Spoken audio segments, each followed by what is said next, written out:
সবচেয়ে বরকতময় বিয়ে ওই বিয়ে যেই বিয়েতে খরচ কম। শুনতেছেন? হ্যাঁ, আমলের নিয়তে শুনেন। ফাতিমা রাদিয়াল্লাহু তাআলা আনহার সাথে সাইয়েদনা আলীর বিয়ে হলো। ফাতিমাকে যে বিষ্ণু বললেন, আলী আমার কাছে এসে তোমার কথা বলেছে, তুমি কি রাজি? ফাতিমা কোনো কথা বলে না। আবার জিজ্ঞেস করা হলো, কথা বলে না। ফাসাকাতাত, চুপচাপ। তিনবার বিশ্বনবী জিজ্ঞেস করলেন, তিনবারই চুপচাপ। আসুকুতু নিসফুর রিদা, মেয়েদের চুপ থাকা সম্মতির অর্ধেক। জোরে কোন ঠিক কিনা?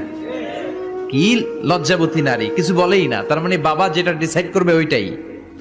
ফাতেমার সাথে সাইয়েদনা আলীর বিয়ে হয়ে গেল। সামান্য কিছু কাপড় পেয়েছেন, সামান্য কিছু দিরহাম পেয়েছেন, সামান্য কিছু মহরানার বিনিময়ে বিশ্বনবীর কন্যা সাইয়্যিদাতু নিসাই আহলিল জান্নাহ, সব নারীদের সর্দারিনী, যে ফাতেমা জান্নাতের দরজার ভেতরে ধাক্কা না দিলে কোনো নারী জান্নাতে প্রবেশ করতে পারবে না। সামান্য কিছু মহরানার বিনিময়ে বিয়ে হয়ে গিয়েছে। সুবহানাল্লাহ।